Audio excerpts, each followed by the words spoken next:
Hello, everyone, and welcome back to another episode here at the Damage Report. I'm John Idarola, and very excited to be joined on what's going to be a day of just good vibes and news. You know, nothing bad or corrosive to democracy or our society or our views or expectations for our fellow humans, nothing like that. And contributing to the good vibes, Yasmin Aliyah Khan returns. Yasmin, how's it going? Hi, John. Hi, everyone. I'm very excited to be here. I am here for all the vibes too. Yeah, let's talk about some good old fashioned democracy and Americanism. Ready. I mean, we're gonna talk about things that are perhaps even more core to America, racism, but even more so denying that it exists. Those are two of the legs that our country stands on, so that's gonna be fun. Yeah, obviously throughout the course of this next hour, we're gonna be giving you a little bit of updates on what happened in and around Atlanta, including some of the new figures that have added the cast in that have been added to the cast in that story. We're gonna check in on my prediction yesterday, which I'll go over when we get to it. Will conservatives take the vaccine? We've got some new evidence, that'll be fun. And then a bunch of other generally awful stuff, but we'll try to make it both informative and entertaining. So we've got that going for us. Anyway, thank you everybody for being here. Regardless of where you're watching, if you could hit the like button or the like button equivalent, that would be great. And you can share the stream, let people know that we're active. And while we're doing this, if you want to send us messages, along the way, comments, questions, anything, that would be awesome. By the way, speaking of questions, after the show, not long after the show, we're gonna be doing our third monthly Q&A for our tier 3 YouTube members. So that is available if you're a tier 3 member. If you'd like to become one before that, we will be going live. You'll get information on how to join it right beforehand. And we'll just talk back and forth for a bit, maybe about politics, maybe about other stuff, whatever you want. So that should be a lot of fun. The last two were great, so looking forward to more of that. And with that, Yasmin, ready to do this thing? Oh yeah, I'm ready. I'm always ready. Okay, I like that. It's confidence. Yeah. Okay, let's do this then. The morning after the terrible shootings in and around Atlanta, the police had a press conference. And on top of all of the terrible stuff that had been going on and that utter tragedy, to add on to it, the spokesperson for the police talked about the motivations of the shooter, talked about the shooter in a way that seemed incredibly bizarre at the time. And we're learning a bit more about why that might have happened. But just in case you didn't see that, here's a bit of what happened yesterday morning. With investigators, they interviewed him this morning, and they got that impression that yes, he understood the gravity of it, and he was pretty much fed up and kind of at the end of his rope. And yesterday was a really bad day for him, and this is what he did. Okay, so there was all this stuff where he seemed to just be taking the shooter at his word and seemed to be trying to make the case that the defense is supposed to make eventually. All of it seemed really weird, Yasmin. What did you think as that was unfolding yesterday? Whenever there's something like a mass shooting that happens, especially whenever there's a group that's obviously being targeted, in this case it was Asian women, it's almost like the narrative is kind of boring, very predictable, very much like, oh, we already know what's gonna happen, what they're gonna say, what's not going to happen as far as justice being served or the families getting any kind of retribution or even acknowledgement that, these are race-related issues.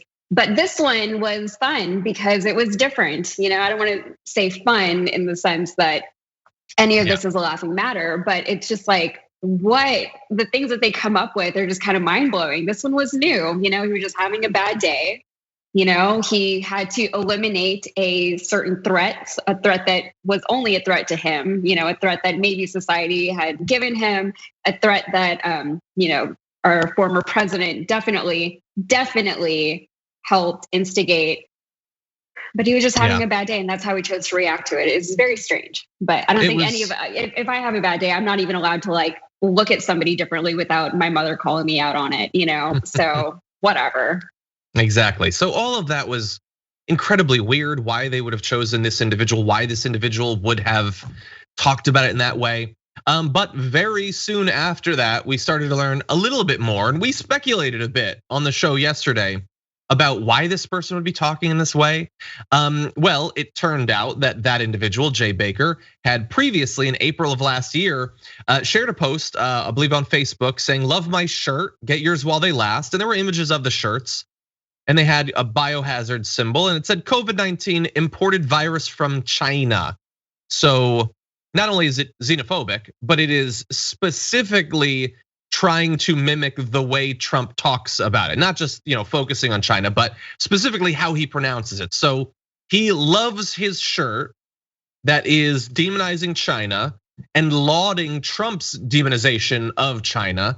And then not quite 1 year later, that individual gets to be the first point of contact for the cops on whether race had anything to do with this. So the guy who thinks joking about China giving us COVID gets to evaluate whether the guy who's probably been influenced by that narrative for a year was motivated by racism when he decided to kill a bunch of mostly Asian women. That's a weird way that worked out, Yasmin. Yeah, and unfortunately, it's something that we see time and time again whenever these issues come up, is the people who are perpetuating the racism towards different groups are the same people to say that's not what's happening here. Whereas the victims are the ones who are saying, yeah, you don't get my life, you don't get my reality, you don't get what I'm dealing with, and you're not trying to, and you don't want to because it doesn't benefit you to do so. So when you have a man who clearly sympathizes with this white supremacist shooter, there's no credibility there. Who cares what that guy has to say? He's the same as that guy. Get somebody else. Why is that such an issue? Or why is that so controversial just to acknowledge? Yeah, well, and to get rid of him, that might well happen. We'll have to see. Actually, we have a poll to that effect. We wanted to ask the audience.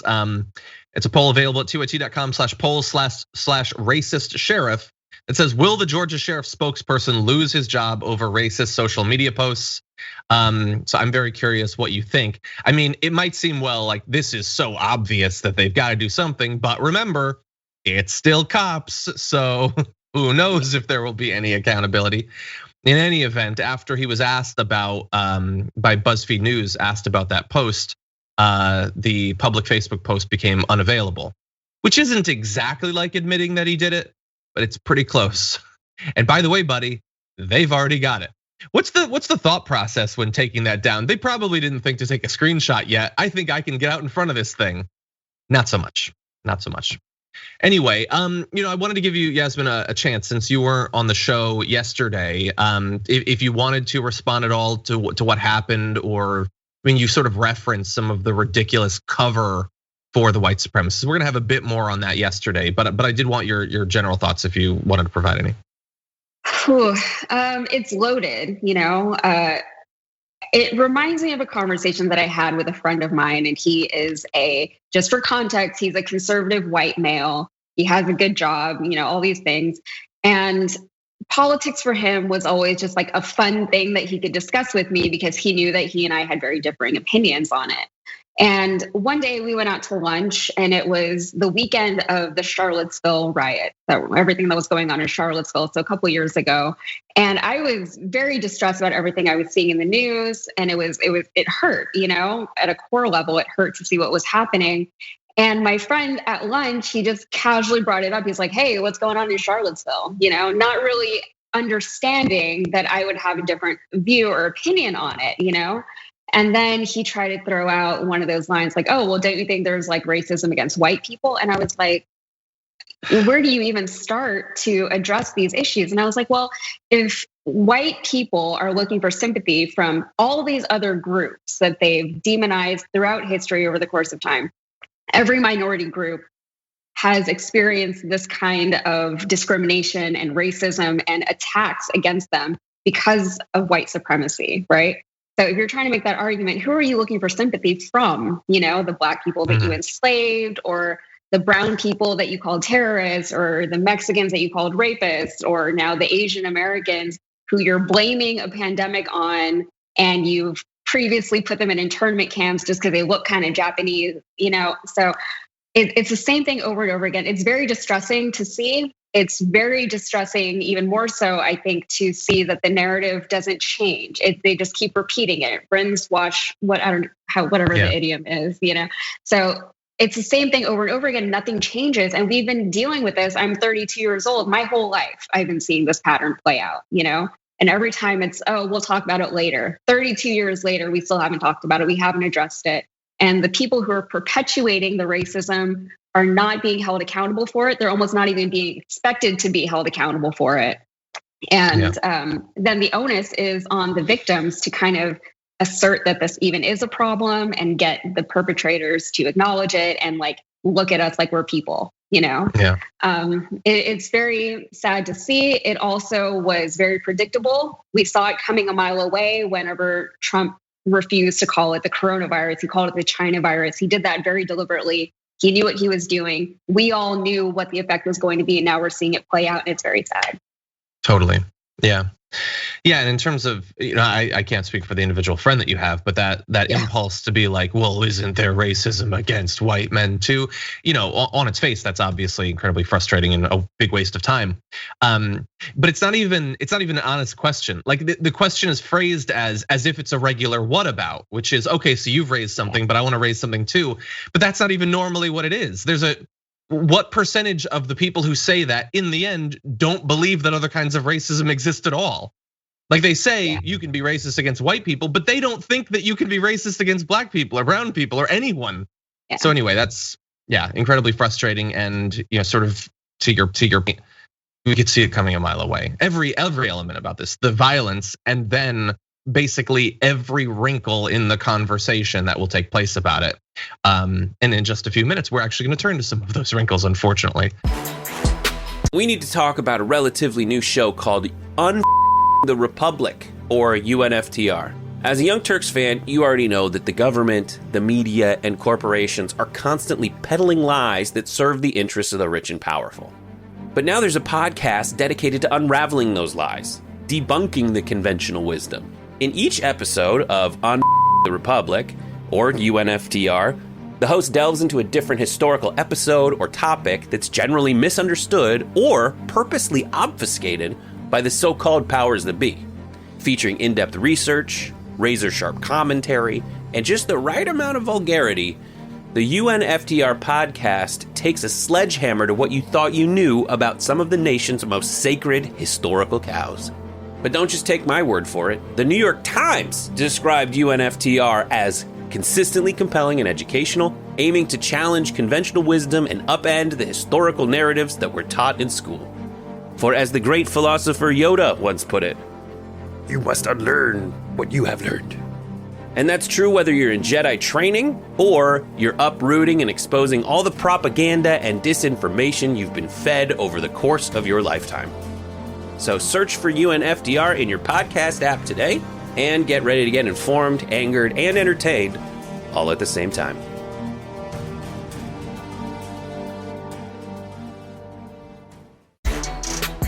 Yesterday in the show, I predicted that despite the fact that nationally we were all acknowledging what a horrific tragedy, the murder of so many, especially targeted Asian women in and around Atlanta, that we're all acknowledging that, but that's not gonna stop Tucker Carlson and Fox News from using this for their own ends. And I predicted that he would get on the air that night and claim that anti-Asian racism doesn't exist, despite the obvious evidence still in the headlines at that point.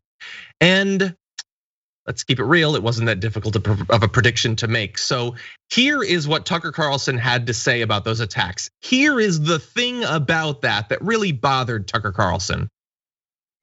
So the guy's accused of murdering 8 people, and all the questions were about race. Okay.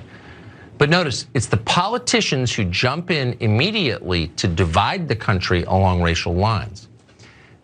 Vivek Ramaswamy has thought a lot about this. He's the author of the book Woke Inc., and he joins us tonight. Vivek, thanks so much for coming on.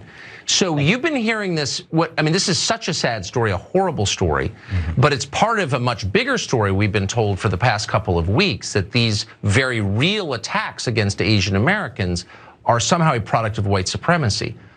I don't think there's any evidence whatsoever to support that. In fact, I think it's kind of the opposite of the truth. Why do they keep telling us that? Okay. So you had Tucker Carlson there, Yasmin, who said, oh my God, how could they possibly talk about race here when not only is there no evidence, but Tucker said it's the exact opposite of that, which takes a bit of thinking to work out. So some people are saying white supremacy contributed to the shootings. He's saying the exact opposite is true. So I assume white supremacy actually made them less likely. I don't know. But anyway, what did you think about that? Were you surprised that, in the wake of this, even before funerals have been had, he's ready to stand up and say the thing about this that's frustrating is that people imply that it's racist? I think I'm laughing because it cut to me right when I was like trying to make sense of what his logic was, and I was like, had this puzzled look on my face because he can't do it because it's so illogical and nonsensical. And I mean, say what you will about Tucker Carlson, but he is a master of his dumb craft. Every time he's very predictable. You know what he's going to say and why he's going to say it. He's going to deflect immediately away from what is obviously the problem or the situation. And he's going to make it about like politics and not politicizing things, even though that's the crux of his whole show. That's what they do. They politicize things that don't need to be politicized, but they do it wrong. They do it, well, I guess not wrong. That's relative in this case, but they do it in a very self-serving manner. Yeah, and it's very predictable. And I think what's sad about it is how many people listen to him and think that he makes good points, I know. Even though his own network doesn't even support that. His own network says he doesn't make good points and people know not to listen to him. That's his whole thing. But he's still one of the most highly rated shows on Fox News. And what am I trying to say? He racks up the ratings as a tongue twister. Yeah. Yeah, and he's making and more John and more money Oliver there. even did like his whole episode on Sunday about Tucker Carlson. And that was before all of this happened, Yeah. The guy is crazy. He's crazy. Yeah, Can I mean, look, you can 100%, and I think you're obligated to actually. Yeah. Tucker Carlson's show exists to try to mainstream white supremacy. That's all it is. Yeah. That's what we have been trying to say week after week after week. And I understand a lot of people get bored with that and think, why are you focusing so much on this? Well, millions of people watch him, so it seems pretty important. But I agree that John Oliver sketch was absolutely awesome. We're going to refer to that a little bit later on with one of our other videos. But to whether the points he makes are good, that's a value judgment. So a point can be good because it's logical, or it can be good because it causes us to understand something that puts our beliefs better in line with reality. Those are some ways that a point could be good. A point could also be good if you only watch the news, not to learn, but to feel better about who you are and what you think about the world. And his points are very good for that. They watch to feel comfortable, to, as I often say, to have their hair stroked lightly and to feel warm and to be wrapped in a blanket. That's what it is. So when something happens in the country that's sort of bad for them, that points out that something they believe is bad or dangerous or wrong in some sort of moral or fundamental or philosophical way, Fox has a couple of different ways they can respond to that. One, the more cowardly way is to just not admit that it's happening at all. So when the 6th was happening, they largely didn't show it. When Trump's impeachment trial was happening, they just didn't show it. They pretended that it didn't happen. So if you're a conservative, you can watch that and feel comfortable. You don't have to deal with those harsh truths. This is, I guess, a little bit less cowardly, but far more dishonest, where this is an opportunity for America to realize that we are a fundamentally racist society, and that racism combined with the easy access, the not even delayed access to guns, is a terrible idea. That is an opportunity to learn. Conservatives don't want to learn that, so instead they watch Tucker Carlson. And what do they take away from the segment you just saw? That racism is a problem, that Asian Americans are continuing to be victimized, part of a centuries-long tradition in this country? No, it's that politicians are racist by referencing racism. White liberal politicians, or perhaps members of the squad that bring up racism, are the true racists. And they finish that show and they feel very comfortable. They didn't have to learn anything. None of their predispositions were challenged in any way. So I think in that way, they're pretty good points. It's almost audacious of them to even take a stance on race issues in the United States when they have such a homogenous, not only the people who work at Fox News are homogenous, but their audience is also so homogenous. So it's very easy to preach to a choir when nobody even knows what's going on. You don't have dissenting voices. And I'm very aware of the irony that they had a brown person on to comment on this, but there's always going to be those, especially on the right, they like to cherry pick those few, let's call them Uncle Toms for lack of a better term, but they like to cherry pick those few and be like, look, here's a brown person who thinks racism isn't a thing. And it's like, well, it definitely is. But even in your own world, you can still find a bubble to live comfortably within, And I remember when I was dating, there was like a lot of people would be like, oh, would you ever date somebody who's like not into politics? And it's like, well, Yeah, sure, because it's, you don't have to be as into it as I am. But then later it was like, what does that even mean? Politics is life, it's all these things. And then Tucker Carlson, people like him like to say, oh, you can't politicize these things, but it is politics. It's life, and there's legislation that's made because of these things. And, this whole thing with Asian Americans, this most recent wave of it was brought down directly from the president himself. So it's all politics. Yeah. And parroted by Fox hosts who loved all of that China virus, all of that stuff. Oh yeah. Yeah, you're 100% right. Okay, well, heads up to the director. We're not going to play the next video. I think we've already proved that point. We're going to move on to the next Tucker Carlson one, if we could get ready for that. As Yasmin actually referenced, the last episode of John Oliver was a breakdown of Tucker Carlson, who he is, what he's designed to do, and why he knows that it'll work. There's some great archival footage from early on in Tucker Carlson's career that you should definitely take a look at. But it's interesting that in that breakdown of the fundamental focus of Tucker Carlson's show on mainstreaming white nationalism, immediately following it, just days later, Tucker Carlson does some of his most explicitly white nationalist segments, supporting white supremacy as sort of the foundation for the way people should view politics. I want to show you a segment that he did, a part of it, on immigration. Here's what he had to say. Unlike other disasters, mass illegal immigration is permanent. No one ever really gets sent home. Over the past 30 years, the population of the United States has exploded by nearly 100 million people, mostly due to immigration. Were you even aware that that happened? You're not supposed to say a word about it. As every year, the United States gets steadily more jammed with people, and at the same time, more chaotic and less cohesive. As the open spaces shrink, as nature itself recedes in the face of yet another strip mall or apartment complex or fast food outlet to serve the new people. This is becoming a crowded country, and crowded countries are ugly, unhappy countries. Why are we letting that happen? Okay, so you might recall that like a year ago, he got in trouble and lost a bunch of sponsors for saying that immigrants make the country dirty. Has he learned anything from that experience? He apparently learned that he can maintain a show. And so that is, how different is saying it makes our country ugly to have more immigrants in it? Is that better, worse than dirty? I don't know. I'd say that they're probably in the same ballpark, Yasmin. But anyway, yeah, I don't know if you've noticed, Yasmin, but you can barely walk down the street now because of all the illegal immigrants. It's so crowded up in here. It's one of those good points we were talking about for Tucker Carlson. It just makes no sense. It's such a weird correlation that he's trying to make. It's like a straw man argument where you take one thing that has nothing to do with anything else, and then you just conflate them together and hope that people in their own minds fill in all the blanks, right? And it's so funny that he said that because I was literally having this conversation yesterday with a friend of mine, and he works he's on the city council for a neighboring city here in Houston.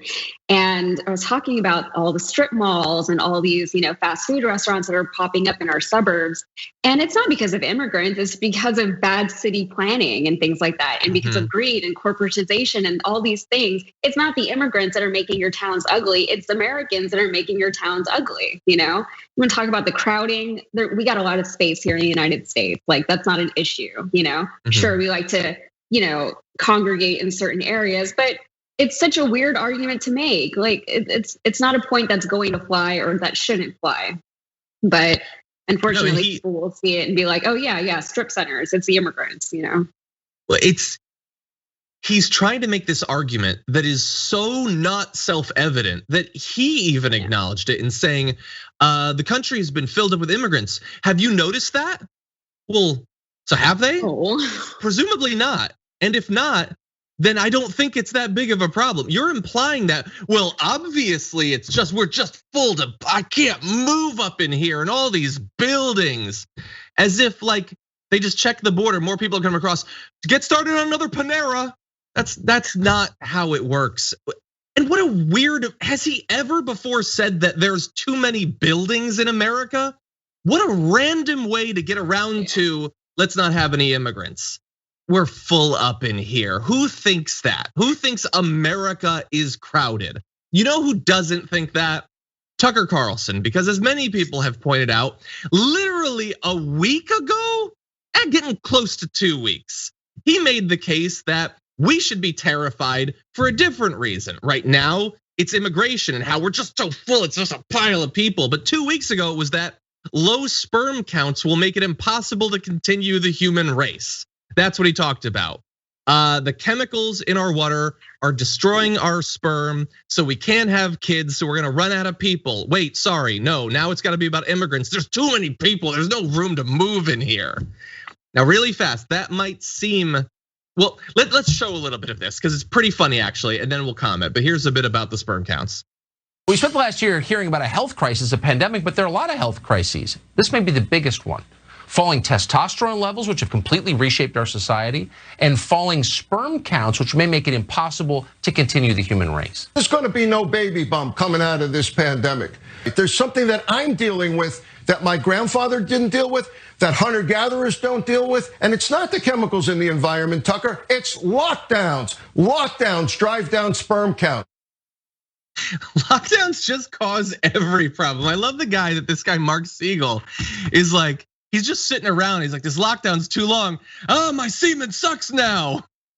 How do you know that? That's such a weird thing to say, Yasmin. But anyway, what do you think about this? There's so much there. I don't know what to do with any of what any of those people just said. It's lockdowns, I would imagine, are better for babies. Everyone's sitting at home in a house. What else is there to do, right? So a lot of pandemic babies, I would imagine, are coming out. There's a lot of other reasons why millennials are not choosing to have children, deliberately don't want to have children. And we can talk about those issues on Fox News, but instead they blame it on a lockdown, which makes no sense. And then Tucker Carlson, he also says things like, yeah, well, it's because of low testosterone that's causing all kinds of problems in our country, right? And he says it like it's a fact. It's nonsense. It's not a fact. You can't prove that, Mm-hmm. But it's weird too, because there probably is an actual story, an actual issue in what he's actually saying. Like if you want to talk about the water supply, then talk about that, but instead he chooses this weirdo angle about sperm and testosterone and blames it on lockdown. It's very strange. Yeah. Well, look, he's not an expert on everything, but you do have to give him this. I mean, he is basically a person that has been carved out of congealed testosterone. He knows about testosterone. He's very masculine. Yes. He's very, very masculine, super masculine. Anyway, yeah, look, it might seem as if he is being hypocritical there, because 1 week he talks about how there's too many people. 2 weeks ago, he said, we're literally not gonna have humans anymore. That might seem hypocritical, but hypocrisy is about having different stances on the same thing based on time. And that's not actually what's happening here. We love pointing out hypocrisy. He's not really being hypocritical here, because there is actually a difference between the two things that he's talking about. It's a question of babies, but fundamentally it's a question of what kind of babies, whose babies, what color of babies, because that is the difference here. The issue with the immigrants to him is that there's too many brown babies. The problem with the sperm count is white people aren't having enough babies. It's not actually inconsistent, and I think his audience knows exactly what he's talking about there. He wants more babies, but make them white, please. That's why we named the stream that. That's what he wants. And this is why this is such an amazing confirmation of everything that John Oliver had said, that fundamentally, he may talk about a lot of things and they might seem sort of random, that he's talking about the border, he's talking about sperm counts. All of it at the end of the day comes back to white supremacy. The idea that fundamentally our nation is better when it's whiter, and it gets worse. And one day he might say dirtier, another day he might literally say uglier like he did last night when you bring in immigrants. That is what his show is. It is to confirm every day to his audience that the country is better, it's more cohesive when it's whiter, all of that. That's all the show is there for. Yeah, and it's not the first time this has come up either. I mean, well, even very recently with the Meghan Markle interview with Oprah, they were talking about the color of that baby. And then, this also kind of reminds me of the time when Trump was like, oh, we don't want immigrants from Mexico. We want immigrants from Norway. Those are the nice ones. We definitely don't want any immigrants from Africa or the Middle East, but Norway we'll consider. We'll take Norwegians. Norway. And it's very, also there's a stereotype that, brown people just have a ton of babies all the time and white people don't, which is kind of true. Like my family is huge. I have like 50 cousins or something like that, first cousins alone, but it's just such a weird problem to focus on also, because the issues are not that. There are issues there with procreation and with population control and, all these different things that we could talk about, but they don't. There are real issues that could be fixed or should be fixed, and they choose to deflect away from it. Yesterday on the show, we gave Donald Trump, of all people, credit for saying something, and that something was this. Mr. President, I know that you received the vaccine. Mrs. Trump also got the vaccine. Would you recommend to our audience that they get the vaccine then? I would recommend it, and I would recommend it to a lot of people that don't want to get it, and a lot of those people voted for me, frankly. But, again, we have our freedoms, and we have to live by that, and I agree with that also. But okay, so I understand it's not a very high bar, but you should all take the vaccine so that you won't get spread and die from COVID. I didn't expect it, and he said it. So we've got some updates on this, but Yasmin, what do you think about the fact that the president actually told people that they should take this vaccine?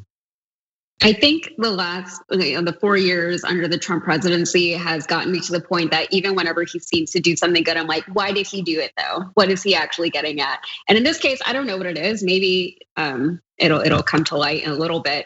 But I mean, it came out that he did get the vaccine. The first lady got the vaccine. Rupert Murdoch got the vaccine, while also saying, don't get it. It's fine. The virus isn't a thing. All of a sudden now on Fox News, the virus is a problem, by the way. And it's Joe Biden's problem, and it's Joe Biden's fault. So I guess it's easy for Trump now to come out and say, get the vaccine, because maybe he thinks it's being contrarian. I don't really know. I don't know what his deal is. I think everything that you said there makes sense. And that could be one way that it could go. I don't think it's really going that way. Now, look, to be fair, what they say about the vaccine and COVID is very context dependent. So on a regular day, COVID doesn't matter, reopen the schools, everybody start coughing in each other's eyes. Now, when there's immigrants coming over the border, they're bringing COVID and it's the worst thing ever, even though it's not something that you should worry about. So that really does depend. I would say in terms of the vaccine specifically, they get that their audience doesn't want to take it. I mean, they convince their audience that they shouldn't put a piece of cloth over your face. You think that they're gonna put something in their blood. And I think they're all in on that. Which is why, despite the fact that Trump, who wants some personal credit for the vaccine, he said to get it. In the 36 hours following that endorsement, Fox devoted only about 6.5 minutes to the remarks. Only a handful of programs even covered them at all. Flagship straight news broadcasts, Special Report, and popular opinion shows like The Five and Tucker Carlson and Ingram didn't reference his comments at all. And why should they? Ingram and Carlson tell people to be incredibly suspicious of the vaccine. So even when Trump does something responsible, something he clearly thinks will provide him credit for what he did as president, they're suspiciously quiet about it. And sure, they did 6 minutes, but I want to put this in context. When they want to focus on something, what does that look like?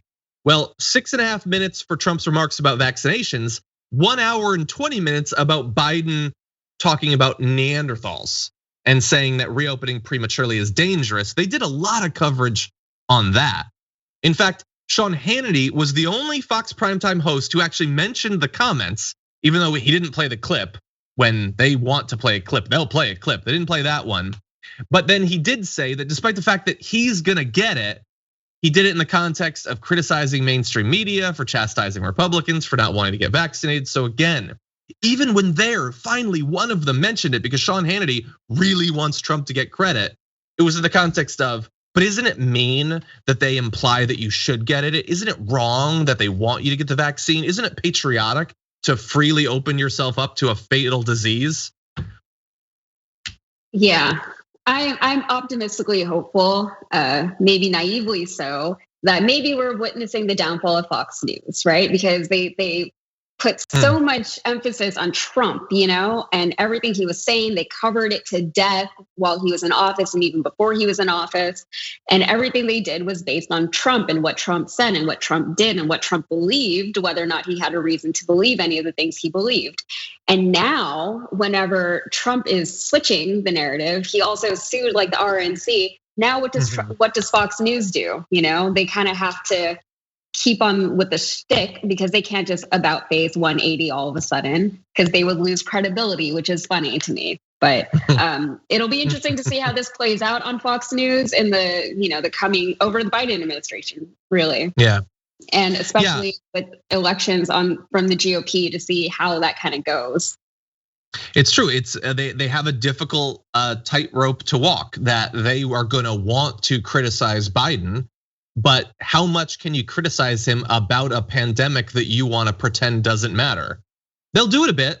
They have. It's difficult, but their audience is sort of single-minded and wanting to think that Trump is good and Biden is bad. But that does make it a little bit more complicated. Now, to the general point, will conservatives take the vaccine? Well, we here hope that with Trump getting it and Trump telling them to take it, that maybe that will have an effect. We'll wait and see if the polls change at all. So far, like exactly half of Republican men have no interest in getting it. We have some early evidence. This is coming from the very stereotypical and uniquely American political theater sort of thing of going to diners to talk to people. So CNN asked one diner what their level of interest in the vaccine was. I'm just not going to take it. What if President Trump came out and was very robust and said, take the vaccine? I took it even though I didn't tell anybody about it. It was kind of done secretly, but I think he should take it. He said it a little bit, but he hasn't been robust about it. If he was robust and said, take it, would you? No. Trump's a liberal New Yorker. Why would we listen to him either? Did you vote for him? He was the best option. Okay, so look, maybe that guy isn't a hardcore Trumper. I don't know. I love the idea that he seems like he might have been. Anyway, I love the idea that like it's like he's our God. I worship him. Wait, in my bloodstream, you liberal New Yorker, go back to your tower. That was the line, I guess. It feels like all the Trump supporters are going through a major identity crisis now that he's not in office because they put so much of their identity behind backing this crazy person, and now they don't know what to do. Now they're individual free thinkers who, even if Trump says don't get the vaccine, they're like, oh no, well, I don't believe in that. That's my own personal belief. That didn't come from anywhere. I've done the research. I'm a scientist, So it's, whatever, at this point, I'm just worried about getting me, my family, my loved ones vaccinated. So maybe we can go out into the world and not have to worry about it. And for the rest of everyone, like there's only so much we can do to help people and to, get everybody back to whatever normal even is anymore. I can't remember what normalcy is. I think this is it. Maybe this is it. Yeah. No, me being alone in this building is weirdly normal now. Yeah, look, I agree. We can only do what we can try to do. We spent this whole last year trying to get people exactly like the people in that diner to wear masks and socially distance. And those people made it through, luckily. But there's other people who aren't in diners right now because they didn't make it to the other side of the pandemic that might have if they had listened to us rather than people like Tucker Carlson, Laura Ingraham, Sean Hannity, or Donald Trump. In general.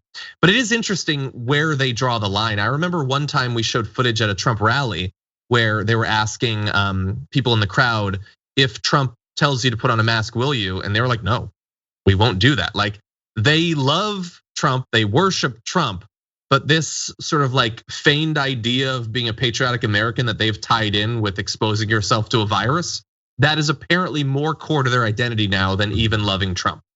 And by the way, we showed that video of them talking to a couple people. I want to sort of zoom out. Here's the whole diner now. Does anybody in this restaurant think it's a good idea to take the vaccine? No. Raise your hand if you think it's a good idea. Anyone here is a good idea to take the vaccine? Raise your hand if you think it's a good idea. Not one person here thinks it's a good idea? Complete quiet. Okay, I'm very glad that that reporter was not killed, because a diner that's filled up with people who have no interest whatsoever is probably a diner that doesn't have the best general impression of the press. But it was a good question, and yeah, Yasmin, not a single one of them have any interest whatsoever. They just stared back at him. And you can watch the extended questions. Why aren't you interested? They went and talked to a bunch of people, and the reasons were, I'm suspicious. That's it. And when he would point out, all the different studies and all of that, they would just say, that's my choice.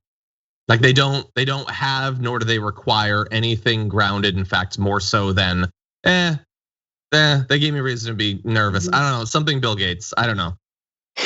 Yeah, and unfortunately, that's something that we see a lot of in politics, especially in political commentary, right? Is fear of the unknown and fearing those things that you are unaware of, things that you don't even know you're supposed to be aware of, because it's like what you were saying earlier, it's uncomfortable to address those things. It's a lot of work. If I was going to sit down and research how vaccines actually work and what the side effects, that would be like a day's worth of research at least, just for me to like wrap my head around it, So it is a lot of work. It is, and it's scary sometimes because everyone is afraid of what they don't know. Everyone's afraid of what could be out there.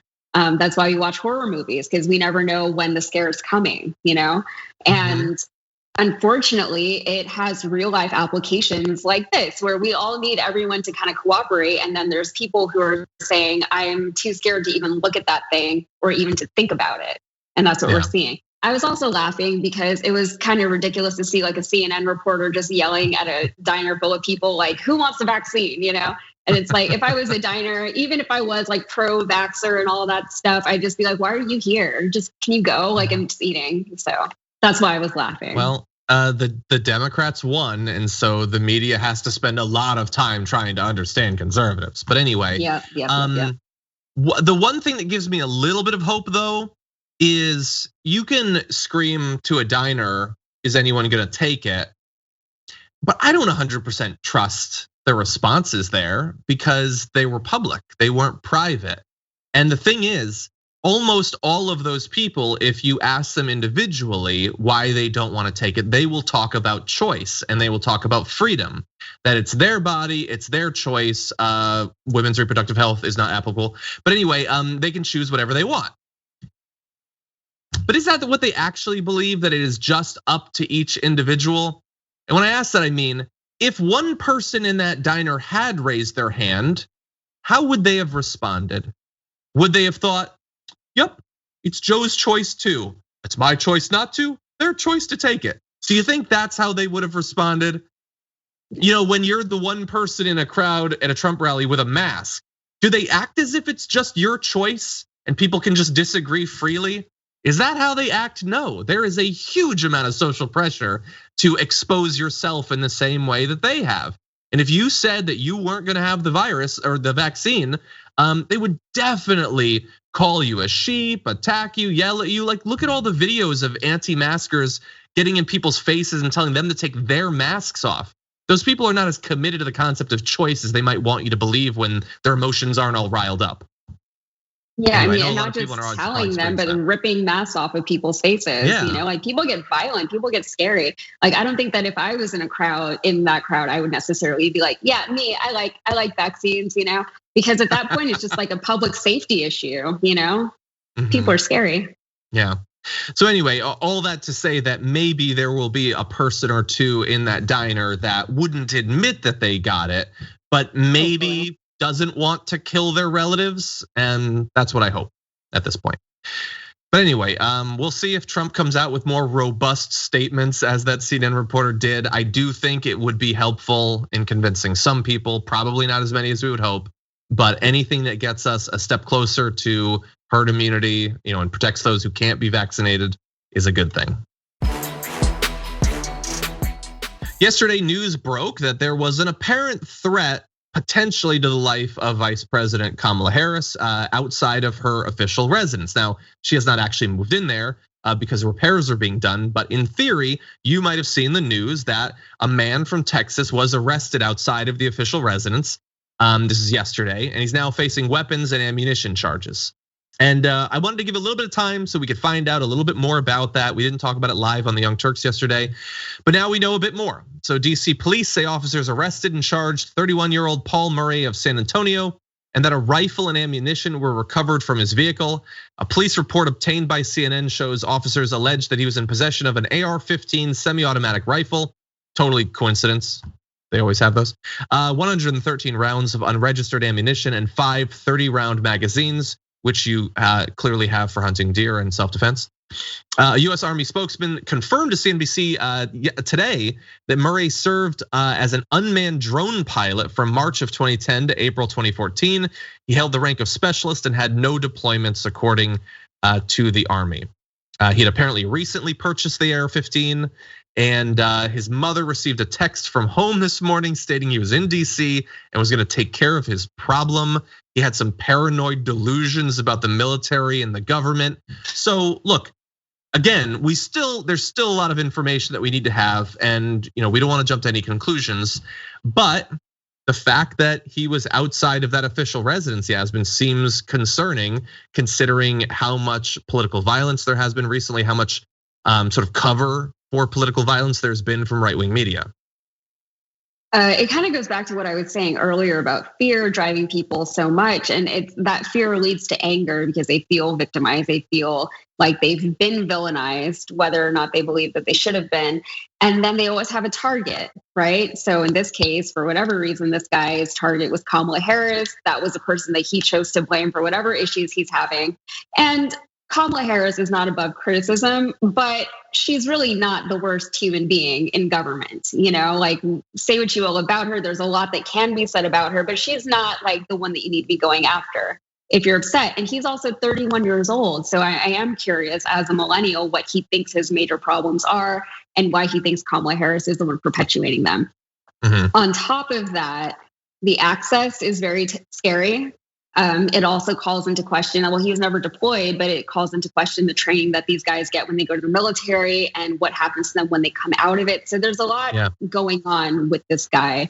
And then the fact that he left San Antonio, which is a pretty liberal city, and then went to go find Kamala Harris is also kind of strange. People don't realize that Texas has liberal cities. So I feel like I'm always like trying to remind people that there are a lot of liberals and progressives in Texas. There are. Oh, I lived in Austin for a number of years. I get it. Yeah. But that is a good point. Yes, although I mean, in theory, you could have come from another part. Anyway, that's beside the point. It's obviously complex. We don't know. Maybe when they talk to him, maybe there will be writing or a manifesto. I don't know. Thankfully, she's perfectly fine. But this does raise concerns that have been very elevated for a couple of months now. That just because Biden and Kamala Harris got in, against both the opposition of elected Republicans as well as their violent mobs, the sort of paramilitary wing of the Republican Party, that doesn't mean that like all of those people that would have been perfectly happy to string up Biden and Mike Pence on that day afterward were like, oh, well, guess we're back to the normal, like push and pull of American politics. No violence for me anymore. That's probably not actually how it's going to go. Those people are still out there. And thankfully, there are warnings from inside of the government about it. A new report from the US intelligence community warns of future unspecified violence committed by domestic extremists who've been emboldened by the siege on the US Capitol and conspiracy theories about the 2020 election and coronavirus pandemic. Biden commissioned a threat assessment shortly after taking office.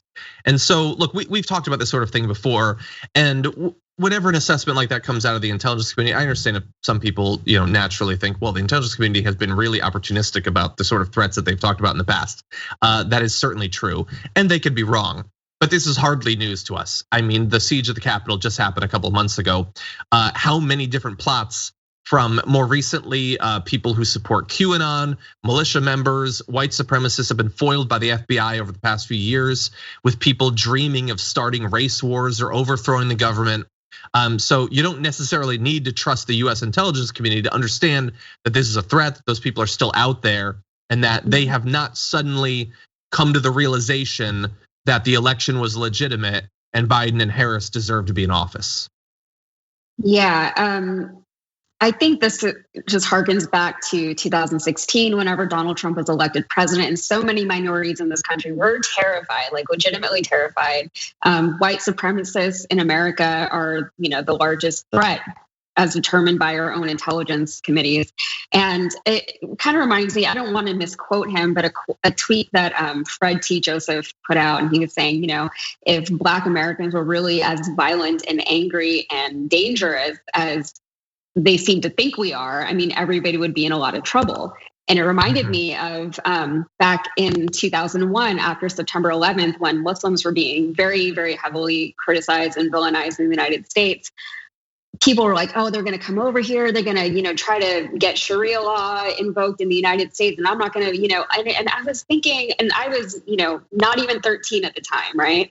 I think it was just like a month before my 13th birthday. And I was like, do they not know that there's already millions of Muslims here? And if like Muslims are trying to take over this country, probably would have happened by now, if they were as organized as these, international terrorists, you know what I mean? Like it's not the case, the things that you're afraid of are not worth fearing, Yeah. Meanwhile, the things that you're saying are safe, the things that you're saying, oh, this is the person who had a bad day or whatever, they're the ones that you need to actually be afraid of, but the news won't cover it that way. And so they keep getting off and they keep seeing that they're getting off, right? So with the insurrection, everything that happened, all that the congressional response to that told them is that we can do this again, nothing will happen. And we've seen this over time, and it's gotten so bad that they went to the Capitol and again, nothing happened. Yeah. And there's always these blinders too when talking about that. Like they will, occasionally freak out about Sharia law. They're very specific about Sharia law because it's not religious law in general that they're against.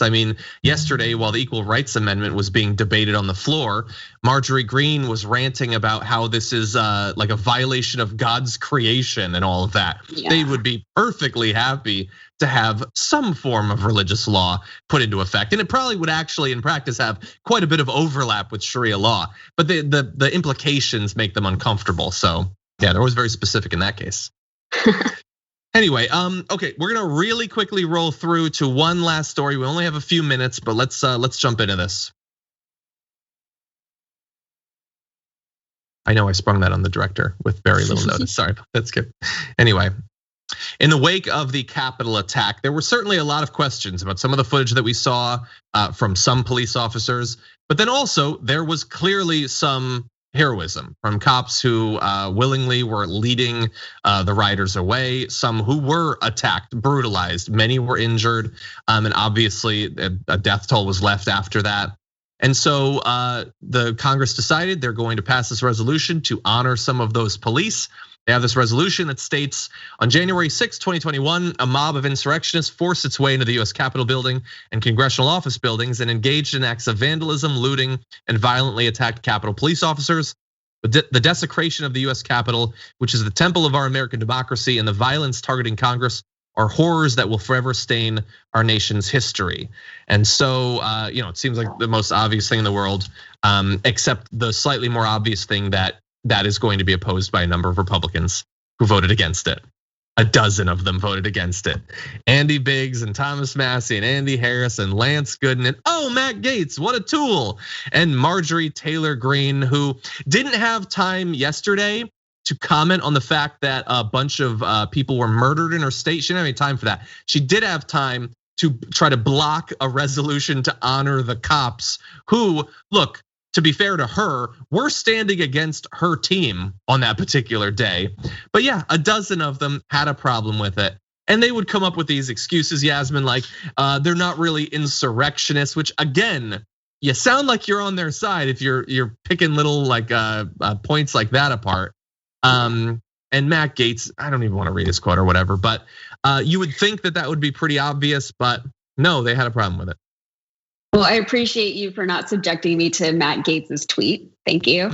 Yeah, whenever things like this happen, it's always funny to me the things that people choose to focus on, because in so focusing on certain things, they're actively not focusing on the really obvious things. And you have to ask again, why? Why are you doing this? And it's because, do you actually support cops or not really? Was that just a talking point, And as we saw during the resurrection with the insurrectionists, not the resurrection, the insurrection. During the insurrection with the insurrectionists, they immediately did not respect the cops that were there, And now to see it happening from congressional Republicans, it's like, oh, this is an institutionalized, agreed upon stance that you're taking as a party. And it's an interesting one considering where you came from. For the last 4 years, what you were fighting for was justice for cops, which is interesting because they're the ones who facilitate justice in a lot of ways, at least on the most tangible, real level for most Americans. When we see cops, that's what we see.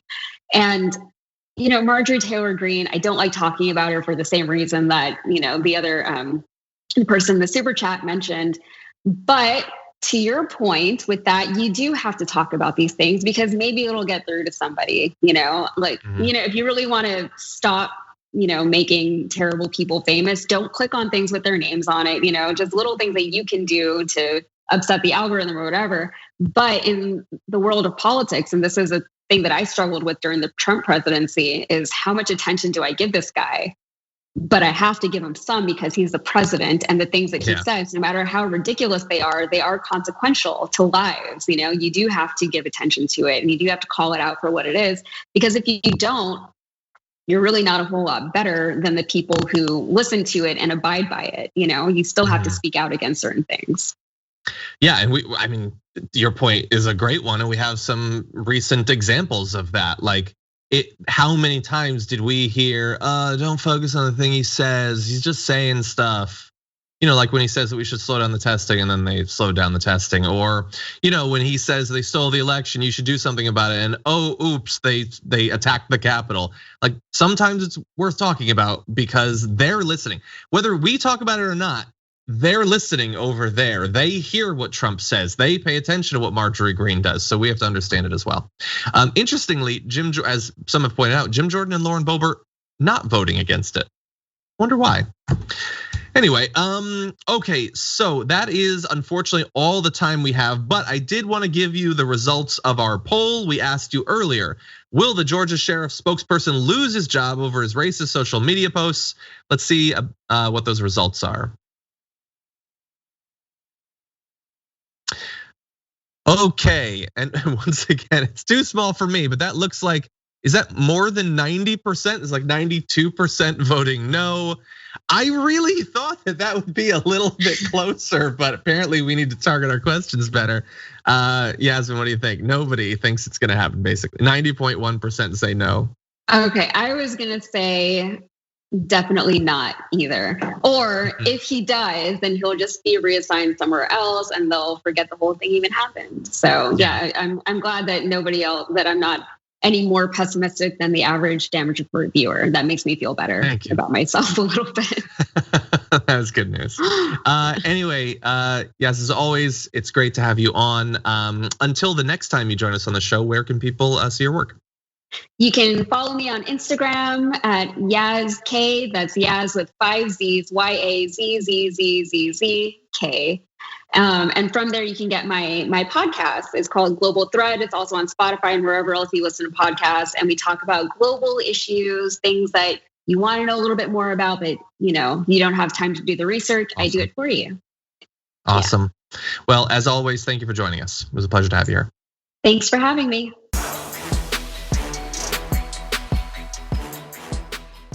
Thanks for listening to the full episode of The Damage Report. Support our work, listen ad-free, access members-only bonus content, and more by subscribing to Apple Podcasts at apple.co/TYT. I'm your host, John Adarola. I'll see you soon.